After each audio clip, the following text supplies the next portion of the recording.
జగన్ రెడ్డి పాలన అస్తవ్యస్తం. జనసేన జిల్లా అధ్యక్షులు బాబు.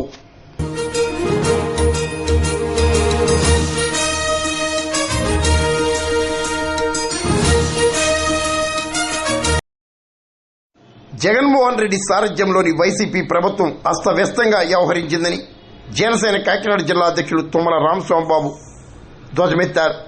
కాకినాడ జిల్లా పెద్దాపురంలో రాజా సూర్యబాబురాజు మున్సిపల్ కమిషనర్ పద్మావతి ఆధ్వర్యంలో నిర్వహించిన ప్రజా వేదిక సభలో బాబు మాట్లాడారు. పార్టీ నేతలు కాకినాడ రామారావు, రంది సత్యనారాయణ, తూతిక రాజు తదితరులు పాల్గొన్నారు. అదే చంద్రబాబు నాయుడు గారి కూటమి ప్రభుత్వం వచ్చినట్టునే 1000 రూపాయలు ఒకే రోజు మీ అందరికి ఇచ్చిన మాట వాస్తవం కాదా? 4000 రూపాయలు పెంచండి మీరందరూ తెలియజెప్పాలి మహిళా సోదరులందరూ. అంతేకాకుండా మరొక 3000 రూపాయలు చెప్పేసి దేశంలోనే ఏ ప్రభుత్వం ఇవ్వడం విధంగా 7000 రూపాయలు ఇచ్చినటువంటి ఘనత కూడా ఈ ప్రభుత్వం మీరందరూ అందుకుని మీరు చెప్పవలసినటువంటి అవసరం ఉంది. అలాగే ఉద్యోగస్తులు కూడా మన దగ్గర లంచాలు ఎక్కువ తీసుకుంటారు. ఉద్యోగస్తులు టైంకి వాళ్ళు కూడా మనలాగే పాల బకాయి ఉంటుంది, ఇంటి ఉంటుంది, అన్ని రకాలైనటువంటి బాధలు ఉంటాయి. పెన్షన్ ఎప్పుడు ఇస్తారు, చేతులు ఎప్పుడు ఇస్తారో తెలియదు.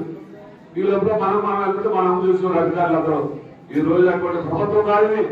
1వ తారీఖు నాడే ఉద్యోగస్తులందరికీ జీతాలు పడి ఇచ్చేటువంటి ప్రభుత్వం ఇది. మన ప్రభుత్వం మంచి ప్రభుత్వాన్ని తెలియజెప్పడానికి మీకు కూడా అలా ప్రభుత్వం 100 రోజుల పరిపాలనలోని ప్రజల దగ్గరికి వెళ్ళండి, ప్రభుత్వం చేసే కార్యక్రమాలు చెప్పండి, అలాగే ప్రజల సమస్యలను కూడా మీరు తీసుకోండి, పరిష్కారం చేయండి అని చెప్పి ఆదేశాలు ఇచ్చాడు.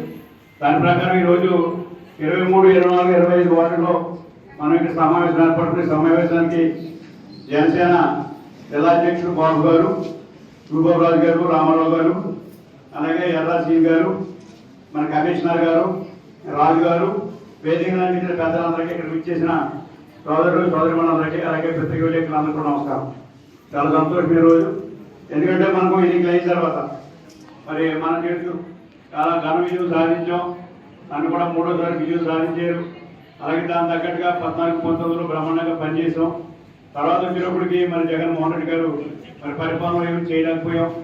మళ్ళీ ఇవాళ మనం పనిచేస్తాం అని చెప్పి ప్రజలు చెప్పి మనం గవర్నమెంట్ రావడం జరిగింది. చంద్రబాబు నాయుడు గారు కానీ మేము కానీ ఇక్కడ పనిచేయడానికి సిద్ధంగా ఉన్నాం. అలాగే చంద్రబాబు నాయుడు గారు కూడా మరి 100 రోజుల్లోని రాజధాని నిర్మాణం కానీ, అలాగే పోలవరం ప్రాజెక్టు కానీ, మరి రోడ్లు పాడైన రోడ్డు అన్ని కూడా వేయమని చెప్పి ఆదేశించడమే కాకుండా ఆయన అయితే ఏ హామీలు ఇచ్చాడో మరి హామీలు కూడా అమలు చేయాలని చెప్పి నిర్ణయించి హామీలు కూడా పెన్షన్లో 3,000, 4,000 చేయడమే